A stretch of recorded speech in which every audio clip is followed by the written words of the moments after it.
What's up, guys, and welcome to this. This is your AEW Double or Nothing 2025 review show.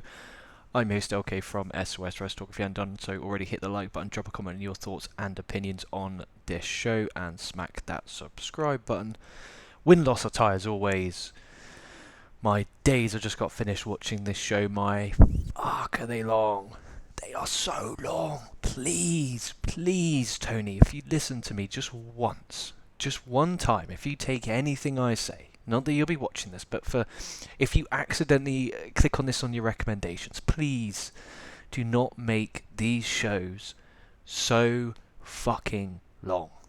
They are really long. And this is coming from a guy who covers New Japan Pro Wrestling that I've done with Dion here for nearly a decade. We've seen some long shows. But man, these pay-per-views consistently being this length, it's absolutely criminal. They're so long. But overall, win-loss tie, I'm giving this show a win.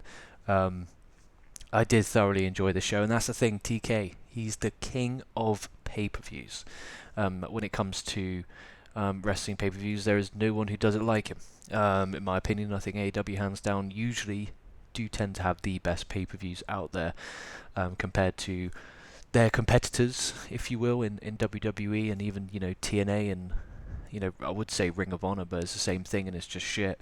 But we're here to talk about Double or Nothing. So let's get down to breaking down this show. So in the buy-in, which I did not watch, it was Trent Beretta, Rocky Romero, Leo Rush, and Action Andretti against AR Fox, Bandito, Commander, and Hologram. AR Fox got the win there for his team. Cool.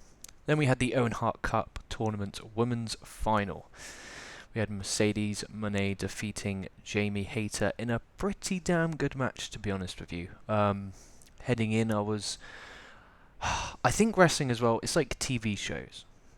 A lot of the time it will depend on the mood you're in when you sit down to watch it, because you could be in a really foul mood, sit down, watch the show and be like, and say the show was great. But because you're in a bad mood, you're like, that was alright. Or it could be vice versa. You could actually be sat down watching it in a really great mood. The show's only alright, but because your mood is great, you're seeing things in a more positive spotlight. So that's why I think reviews are very, not inconsistent, but very personal at the time. So, for example, if any of you guys go to the cinema regularly or watch movies on TV or Netflix, what have you, there's an app called Letterboxd, which is where you watch and then you basically give a rating out of 5. You're Dave Meltzer, right? So, say, for example, you go watch the new Mission Impossible. All right, watched that the other day. What a great film! Absolutely fantastic. I really enjoyed it. Maybe because I was in a good mood, but I did really enjoy it, and I gave that 4.5 out of 5. I thought it was a great way to close. But we're not here. Won't give any spoilers for those intending to go to the theatre, as Americans call it, a cinema here in the UK. I thought it was magnificent. But again, I was going into this. I watched the best of the Super Juniors early this morning. From yesterday, go check out the review if you haven't. So I was already a bit like, that was 3 hours of wrestling. And I saw when I loaded it, it said 4.5 hours. I'm like, fuck me, this will be 7.5 hours of wrestling consumed in one day. And recording this at 8 p.m. Man, after this, I'm gonna absolutely zone out from wrestling until tomorrow morning. Absolutely mind blown. I think if I knew that show was that long, I probably wouldn't have watched Best of Super Juniors. But I had a friend come around, we watched it, and then he fucked off. And it was one of those where I sat down, I was like, okay, cool, feeling a bit tired. But as the match got on, it progressively really got me hooked. And obviously Mercedes Moné winning. She will then go on, obviously, at All In to wrestle for the AEW Women's World Championship in their big stadium show, which is cool. Also, one thing I do like as well, I like the fact they've kind of done these sort of similar to obviously WWE do the Road to WrestleMania. They have Rumble, Chamber, and then Mania. With AEW, they're doing obviously Wrestle Dynasty, Double or Nothing, All In. I like that. I also like the fact they're doing the All In week, where you got Dynamite, Collision, Starcast, and then the pay-per-view. Making it kind of a big week thing, making it so that you can fly to Texas and you can watch everything. That is one thing I do like. But a good match there.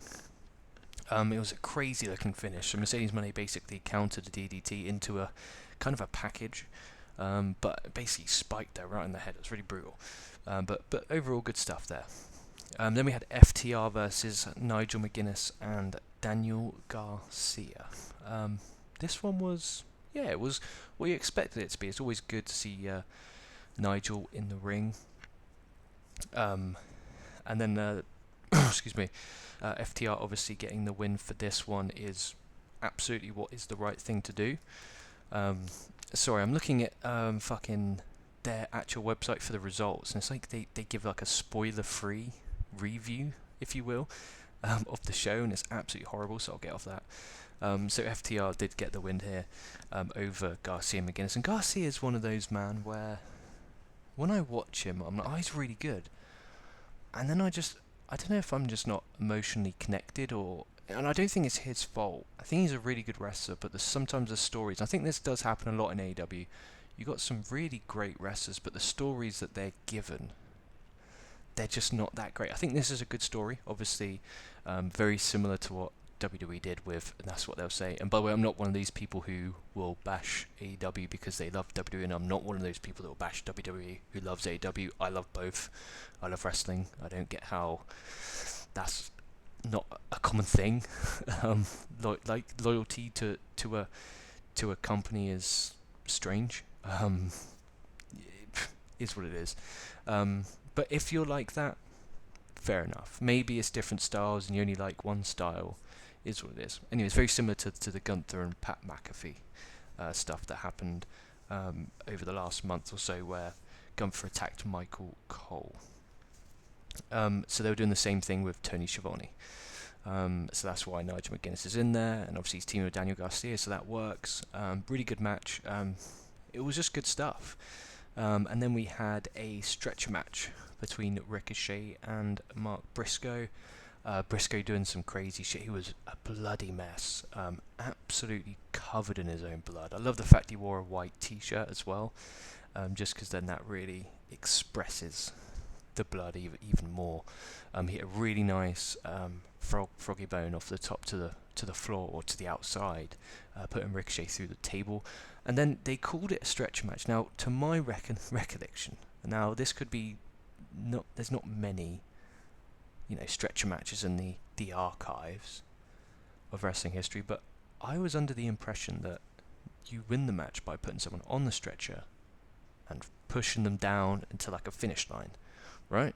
That's what I was expecting, but they didn't. They basically put you on a stretcher that's in an ambulance, so it was basically an ambulance match. So I was quite confused, but hey ho, they went out there. Ricochet's heel work has been nothing short but phenomenal. When he turned, I didn't really expect much from it. Obviously his stuff in WWE was okay. His stuff in New Japan was great, stuff with Will Ospreay and everything like that. Man, I missed him in New Japan. Hopefully he comes back. Obviously he did earlier in the year at Wrestle Kingdom, but hopefully maybe a G1 run. That could be something that would be really fun. And that's the thing, as you approach kind of G1 season, there's so many guys from AEW that I would love to see in the G1. Samoa Joe, obviously Danielson, McGuinness. I doubt Danielson because I'm pretty sure he's done now. But seeing an Adam Copeland do a G1, a Christian, just to see. Obviously that's so far-fetched, and I'm not suggesting that remotely will happen, but it'll just be fun. But in all seriousness, Takeshita, I'd love to see in the G1, and I hope that happens, especially being the never openweight champion. Set up future matches down the line. Who else from the roster? Ricochet, obviously Kenny Omega. Love to see some people, Mike Bailey. There's loads of guys that you could really swerve. There's so many people I would love to see. Carl Fletcher, Josh Alexander, loads of them. Just hopefully we do get a couple of AEW representatives in the G1 this year.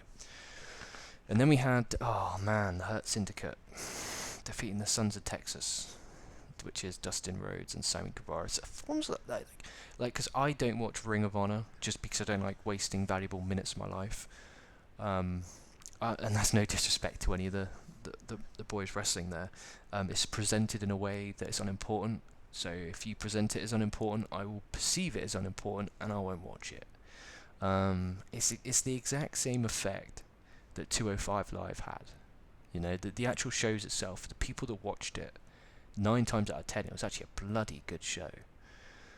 But then the time that it was presented as a joke, it was taped after SmackDown, and it was kind of like unimportant. You know, crowd was emptying, very similar to what Ring of Honor do. So it just didn't feel big, and it wasn't featured. So I've said this so many times. I would love it if RH did it, literally treat it as a secondary organisation. It doesn't have to be a developmental brand. It's just RH is RH, right? You got your wrestlers on there, and then exclusive to there, right? You can obviously say after 6 months, 9 months, move someone to AEW and then move AEW down, but have them in separate buildings, smaller buildings, and actually build these pay-per-views and make it mean something. So we had MGF here.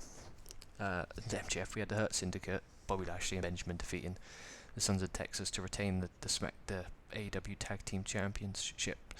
Fuck me, stuttering like a motherfucker. Absolutely unbelievable. All the wrestling I've consumed, my brain's just overwhelmed.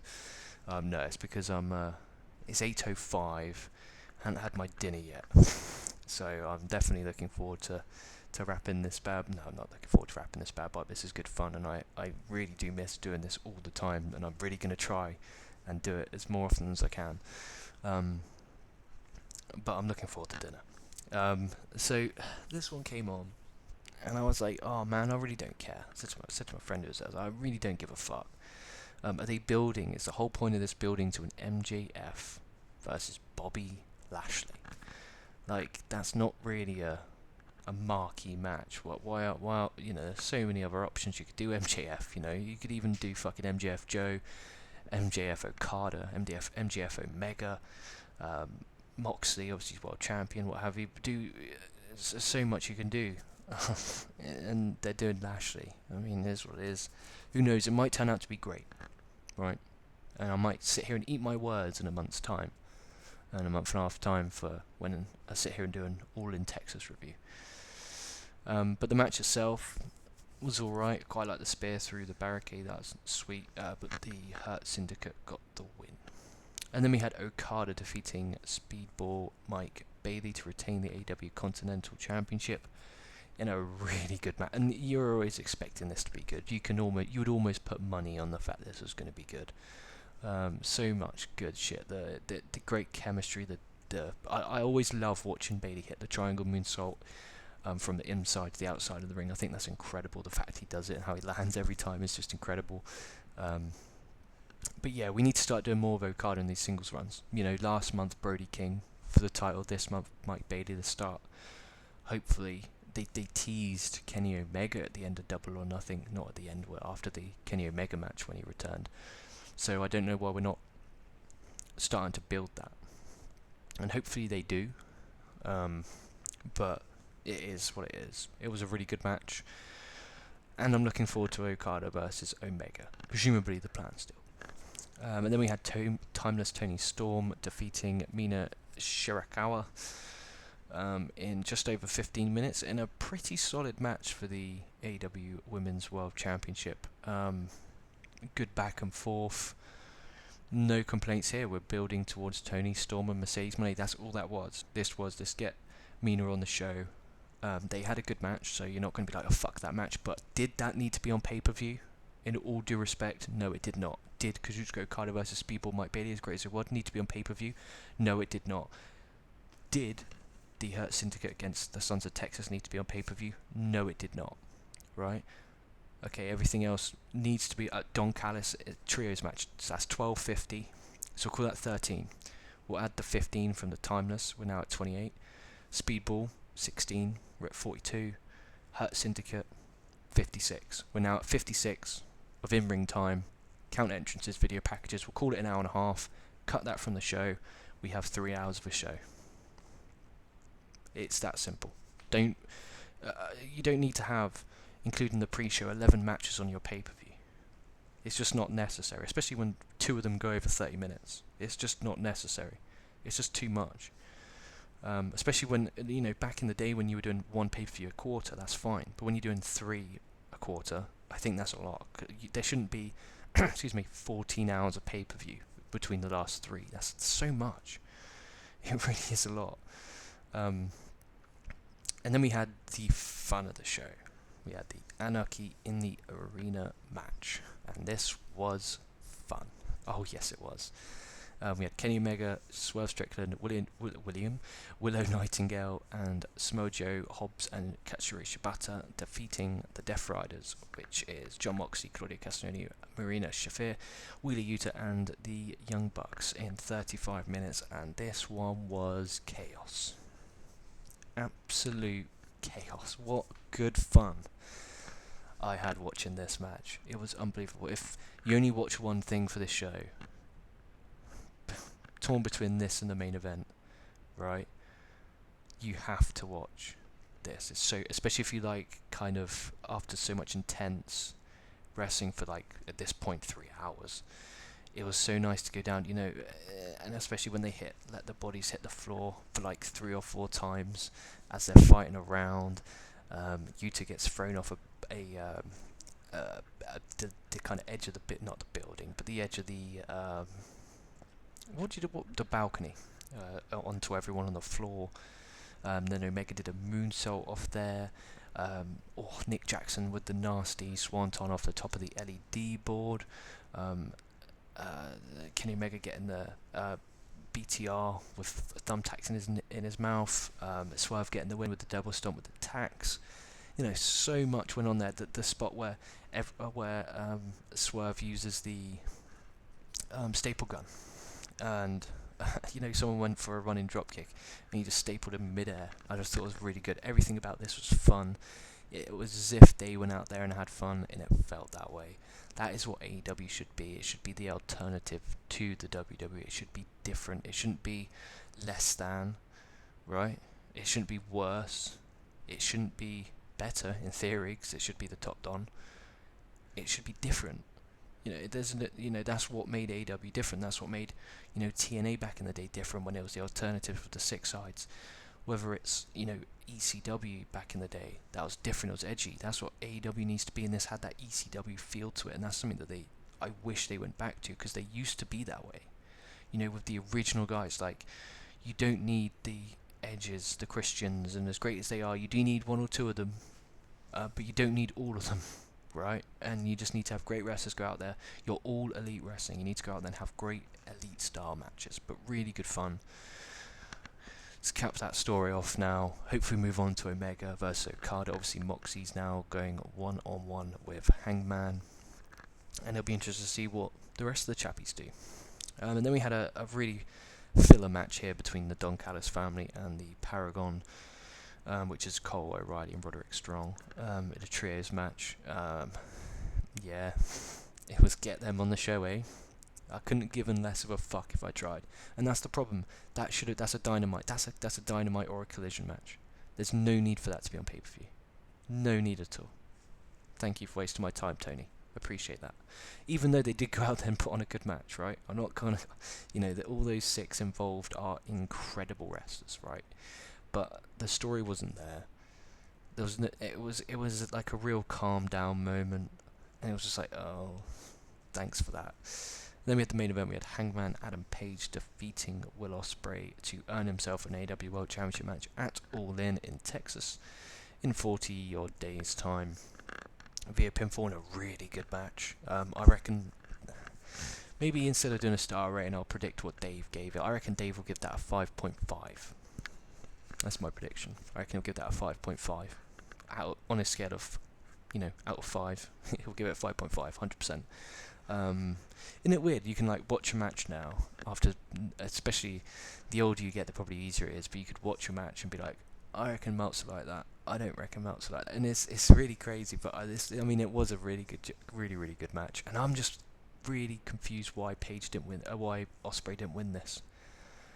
What are they going to do with Ospreay at All In? You know, he's hot. He's literally mega hot right now. And, you know, the W do this all the time. And it infuriates me. Like LA Knight last year. The fact he didn't win Money in the Bank is still the most mind-numbing thing in the world.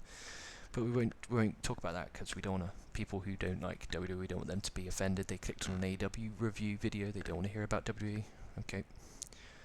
But he's really red hot right now. And I know the story makes sense, right, for Hangman to win. What I'm going to tell you is this shouldn't have been the match in the first place. Hangman should have been screwed over by someone. This is Will Ospreay's time, right? It should be Will Ospreay in Texas winning that world championship. He's the one who should dethrone Jon Moxley. He's the one who should take the AEW World Championship from him. I'm very passionate about it.